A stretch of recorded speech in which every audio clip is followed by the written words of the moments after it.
तो हम लोग अब अगले प्रोग्राम की तरफ आते हैं। यहाँ तक तो जनरल प्रिंटिंग हम लोगों को समझ में आ गई, और इस तरह से हम लोग बहुत सारे क्वेश्चंस को बना सकते हैं। एग्जाम्पल के तौर पर जैसे सिंपल इंटरेस्ट का प्रोग्राम हम लोगों ने पढ़ा था, तो सिंपल इंटरेस्ट के प्रोग्राम को बनाने के लिए क्या क्या करना होता है।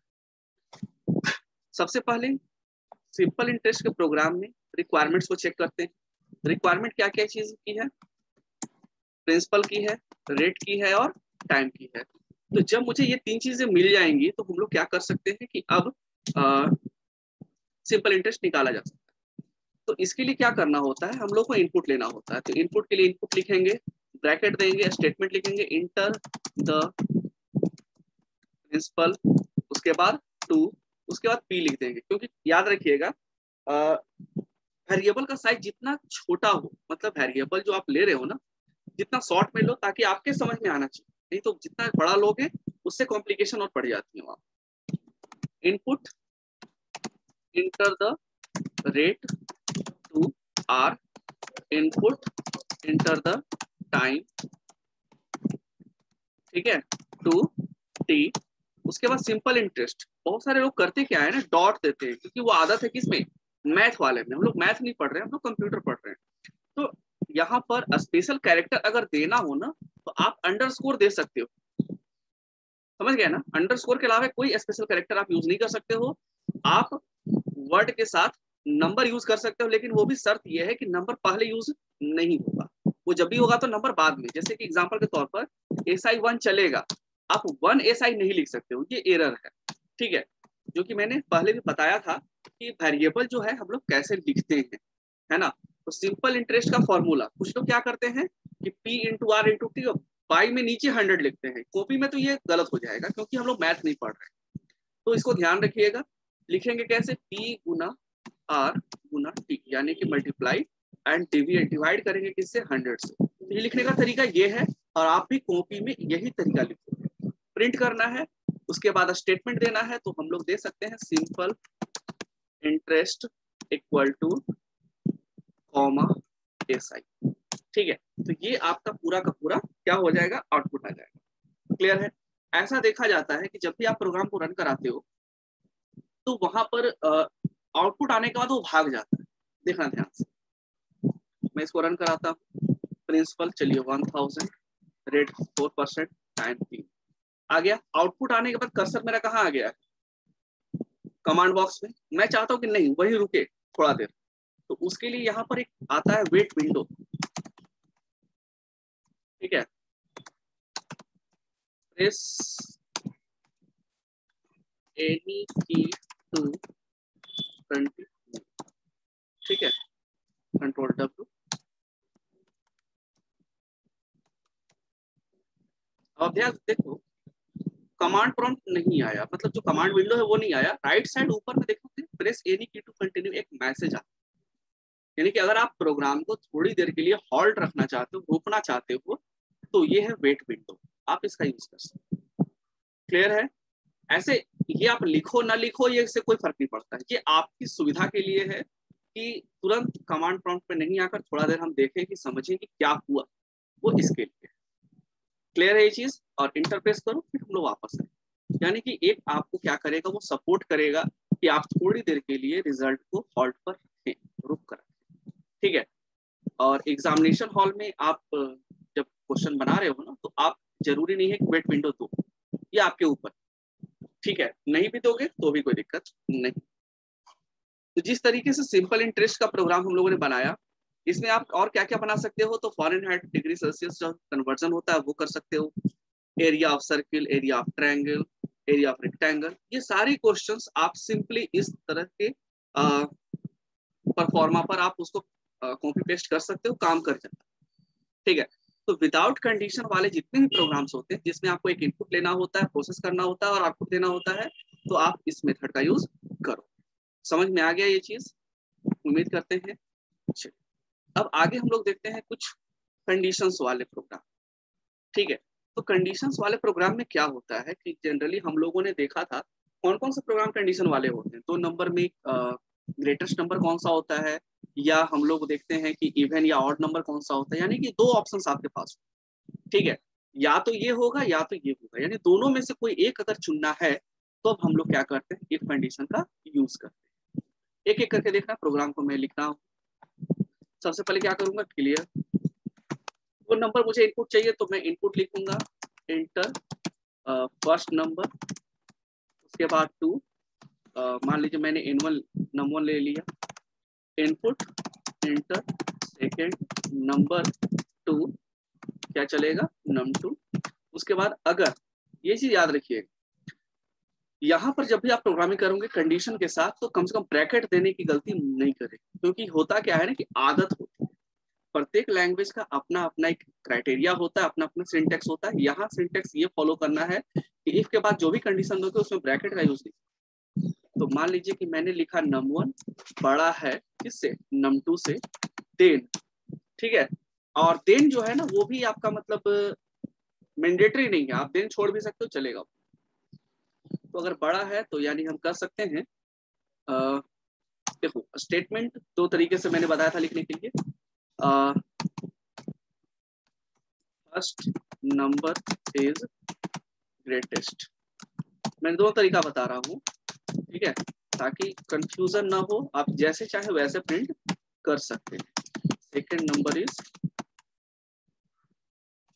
ग्रेटेस्ट, ओके, और इसको क्या करना है, बंद करना है, एंड इफ।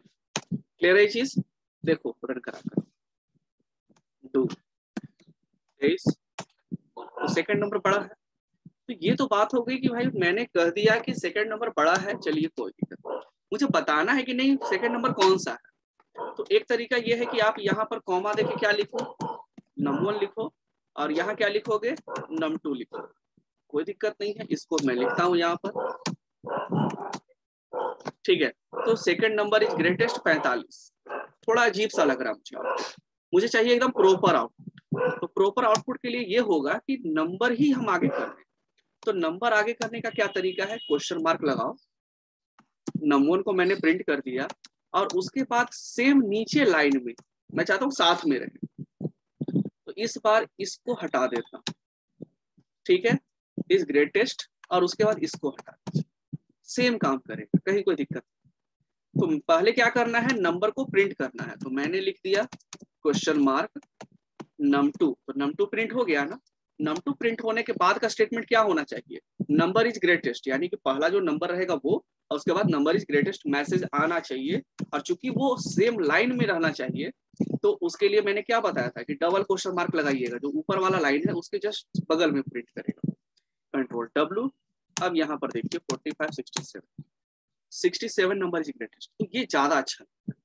तो कैसे प्रिंट करना है आपको वो इधर उधर करके देख लो, लेकिन प्रिंट करने का जो तरीका है वो है क्वेश्चन मार्क। अब क्वेश्चन मार्क को कैसे यूज करना है ये आपके ऊपर डिपेंड करता है। मैंने सारा तरीका बता दिया कि इसको हम लोग लिखते कैसे। उम्मीद करते हैं ये समझ में आ गया हो, है ना। चलिए इसको मैं सेव करके रख देता हूँ। इसके बाद इस कॉन्सेप्ट पर कौन कौन से क्वेश्चंस बनेंगे। पहला तो ग्रेटेस्ट वाला बन गया आपका, है ना। दूसरा मैं इवन आउट देख लेता हूँ। इवन आउट के लिए हम लोग को कितने नंबर चाहिए, एक नंबर चाहिए, तो मैं एक नंबर यहाँ पर लेता हूँ, एंटर एनी नंबर, और उसके बाद क्या लिखता हूँ, टू नम। चेक करना है नम परसेंट, याद रखिएगा यहाँ पर क्या चलेगा, परसेंट, इसलिए मॉडुलस के लिए, यानी कि मुझे रिमाइंडर चाहिए। तो किससे, 2 से आप अगर डिवाइड करते हो तो रिमाइंडर जो है क्या होना चाहिए, 0 होना चाहिए। तब क्या होगा, मैसेज देते हैं कि जो नंबर दिया गया है, मैं यहाँ गिवन लिख देता हूँ, गिवन नंबर इज इवन, ठीक है। उसके बाद else question mark, given number is odd, ठीक है। उसके बाद एंटर, कंट्रोल W, रन करा के देखा जाए। चलिए 34 क्या है, गिवन नंबर इज इवन, और इस सॉरी इसी को अगर मैं 45 दे दूं तो गिवन नंबर इज ऑड। और आप चाहते हो कि नहीं मुझे नंबर में प्रिंट करके दिखाओ, तो क्या करना होगा, यहाँ इंटर, ऊपर में क्वेश्चन मार्क, उसके बाद क्या नम, है ना, और इसको डबल क्वेश्चन मार्क, ठीक है। ये खुद का चीज है, जैसे भी आप चाहो इसको प्रिंट आउट करा सकते हो, कहीं कोई दिक्कत नहीं होगा इसका। समझ में आया? कंट्रोल W, उसके बाद 23 नंबर इज ऑड, उसके बाद 44 नंबर इज इवन, है ना? तो इस तरीके से आप इसको प्रिंट कर सकते हो और इसको इस तरह से बना सकते हो। एक चीज याद रखिएगा कि ये सारे प्रोग्राम को एक बार कम से कम बना जरूर लीजिएगा, क्योंकि नेक्स्ट ईयर में आप लोगों को ये पूरा का पूरा फिर से बनाना है। तो जब बना हुआ रहेगा तो कम से कम देख करके उसमें कॉपी करने में तो आसानी होगी ना, और समझने में बहुत आसानी है ना। तो ये जरूरी है कि आप इसको अच्छे से समझ लो, लिख लो, तो आपको ज्यादा आसानी होगा समझने में, नेक्स्ट ईयर काफी आपको सहूलियत। ठीक है, तो इस तरह के प्रोग्राम से और क्या क्या बनेगा? लीप ईयर बना सकते हो ना, तो लीप ईयर बन जाएगा। ठीक है, और एक और क्वेश्चन जो कि थोड़े से कॉम्प्लिकेटेड होते हैं, और जैसे कि जिसे हम लोग कहते हैं इफ एल्स इफ, ये हुआ सिंपल इफ वाला, मतलब सिंपल इफ नहीं, इफ एल्स यहाँ हुआ ही, ठीक है ना। इसे क्या कहते हैं हम लोग? इफ एल्स कहते हैं। और नेक्स्ट जो हम लोग को पढ़ना होता है वो एल्स इफ एल्स इफ। जब आप ये यूज करोगे तो उस केस में क्या होता है कि मल्टीपल कंडीशंस के लिए हम लोग इसको यूज करते हैं। तो आइए देखते हैं कि अगला जो प्रोग्राम है वो मल्टीपल कंडीशंस के लिए कैसे हम लोग यूज करें। तो मल्टीपल कंडीशंस के लिए मुझे याद है कि एक प्रोग्राम मैंने आप लोगों को बनाने के लिए दिया था कि कोई बच्चा है, उसने मार्क्स लाया, एग्जाम दिया, एवरेज जो परसेंटेज है वो लेके आया। अब मुझे ये बताना है कि वो फर्स्ट डिवीजन है, सेकंड डिवीजन है या थर्ड डिवीजन। तो उसको हम लोग कैसे बनाएंगे? तो पहले तो मैं वहां पर क्या करता हूँ, मार्क्स मांग लेता हूँ, enter the marks of 5 subject. ठीक है, तो किसमें मैं लूंगा मार्क्स ऑफ 5 सब्जेक्ट? तो 5 सब्जेक्ट का नाम लेना होगा, ये काफी लेंदी चला जाएगा।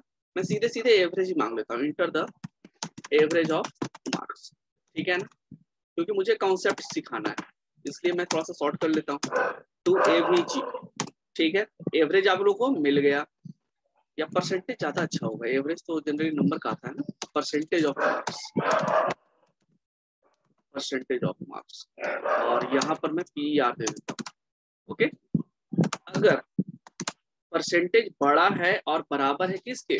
60 के, तब कौन सा डिवीजन होगा? तो मैं यहाँ लिखता हूँ फर्स्ट डिवीजन। ठीक है, उसके बाद एल्स इफ, फिर से परसेंटेज बड़ा है और बराबर है किसके? 45 के, THEN, देन क्या प्रिंट होगा?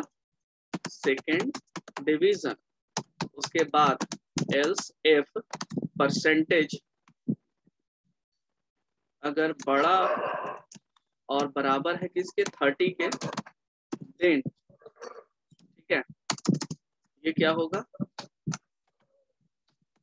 Third division. और नहीं तो क्या होता है? फेल। ठीक है, अब एक चीज और ध्यान रखिएगा, जितने इफ हैं उतने इंडिफ चलेंगे। तो इंडिफ 1 2 3 इंडिफ, इसके लिए एक, और ये इंडिफ जो है ना, याद रखिएगा, 1 2 3। ठीक, पहले चेक कर लेता हूँ कुछ प्रॉब्लम तो नहीं है। कुछ है, आई थिंक ये प्रॉब्लम,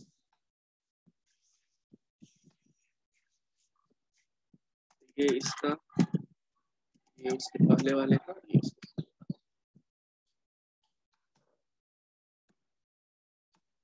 फेल हो गया। 78 फर्स्ट डिवीजन, 56 सेकंड डिवीजन। इस तरीके से आप प्रोग्राम को बना सकते हैं। समझ में आया ये चीज? तो ये जो प्रोग्राम हुआ इसे कहते हैं इफ एल्स इफ। और मुझे याद है एक प्रोग्राम आप लोगों को मैंने दिया था बनाने के लिए, सेल वाला। जैसे मार्केट में आप जाते हो और कोई सेल लगा हुआ है, तो उसमें कहता है ना कि 10,000 से ऊपर का अगर आप प्रोडक्ट परचेज करते हो तो आपको इतने परसेंट में डिस्काउंट दे रहा, अगर उससे इतने से इतने रेंज में आप खरीदते हो तो आपको इतना % डिस्काउंट मिलेगा। तो इस तरह के प्रोग्राम्स जो होते हैं वो इसमें बन जाएंगे आपको। तो इसकी प्रैक्टिस भी आप लोग कर लोगे। ठीक है, तो ये मैं कॉपी कर देता हूँ। और इस तरीके से ये तो मैंने बिहार बोर्ड का बना दिया, आप सीबीएसई बोर्ड वाला बनाना, यानी कि ग्रेडिंग वाला बनाना। क्लियर है ये चीज? चलिए, उसके बाद एक प्रोग्राम जो कि 3 नंबर में का जो ग्रेटेस्ट निकालने का था, तो वो एक प्रोग्राम मैं बना देता हूँ। ठीक है, और ये प्रोग्राम 2 तरीके से मैं बताता हूँ। ठीक है ना, आप लोग क्या करोगे, 4 नंबर का सेम प्रोसेस से आप लोग बना के, सबसे पहले input enter first number bracket 2, मान लीजिए मैंने ए लिया, input enter second number to B, input enter third number, है ना, टू सी। कंपेयर करना है तो ए को किससे कंपेयर करें, बी से। और याद रखिएगा यहाँ पर अगर एक साथ अगर मल्टीपल कंडीशंस यूज करना चाहते हो तो वहां पर हम लोग एंड यूज करते हैं।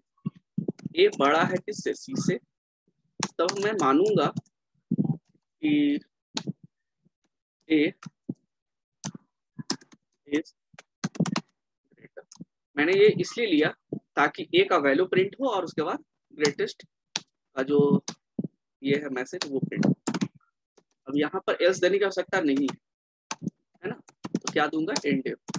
फिर से दूसरा कंडीशन, बी अगर बड़ा है ए से, साथ ही साथ बी अगर बड़ा है किससे, सी से, तो मानेंगे कि बी बड़ा होगा, है ना, इज ग्रेटर। और तीसरा है क्या है, सी अगर बड़ा है ए से एंड सी बड़ा है किससे, बी से, तो सी बड़ा होगा, ये तो कंफर्म ग्रेटर। ठीक है, और यहाँ पर एंड। तो ये हो गया सिंपल इफ वाला, यानी कि आप अगर सिंपल बिना एल्स का यूज करना चाहते हो तो आप इसको ऐसे लिख सकते हो, 23 45 67, बड़ा कौन होगा, 67। ये तो पहला तरीका हुआ। दूसरा 23 67 54, तो बड़ा कौन होगा, 67। और तीसरे को बड़ा कर देते हैं, 56। क्लियर है? तो इस तरीके से हम लोग तीनों प्रोग्राम, सॉरी कंडीशंस हम लोग दे करके इंडिविजुअली इसको क्या कहते हैं, सिंपल इफ। तो आप ये तरीका यूज कर सकते हो, कहीं कोई दिक्कत नहीं है।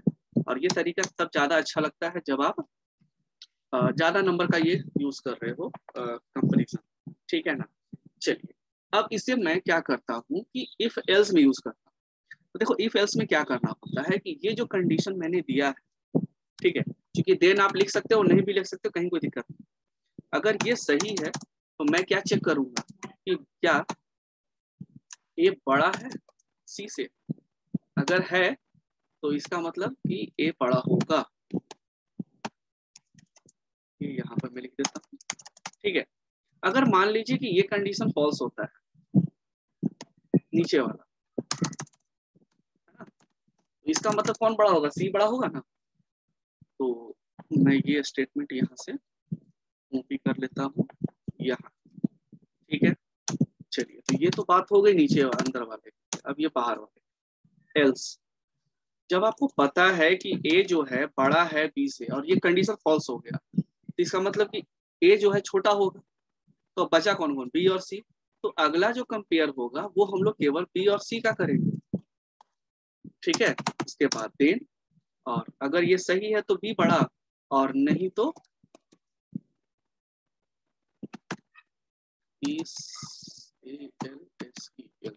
नहीं तो फिर ये बड़ा। इस तरीके से आप क्या कर सकते हो, इस प्रोग्राम को बना सकते हो।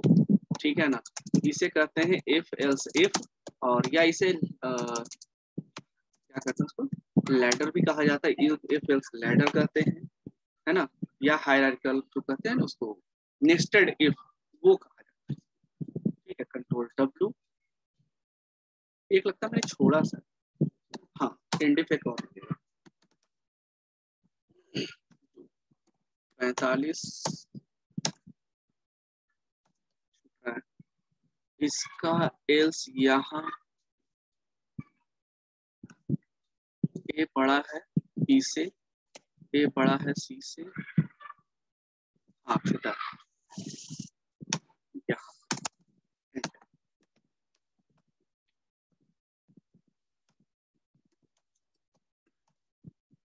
हो गया, 67 इज ग्रेटर। उसके बाद 76 इज ग्रेटर। तीनों कंडीशन में देख लेता हूँ। 89। क्लियर है ये चीज? तो इस तरीके से आप इसको बना सकते हैं। और इसका पूरा का पूरा आप लोगों को पता है कि फ्लो चार्ट पढ़ाया हुआ है, तो मुझे नहीं लगता है कि समझने में दिक्कत आई हो। ठीक है, तो इस तरीके से हम लोग क्या कर सकते हैं, प्रोग्राम को बना सकते हैं।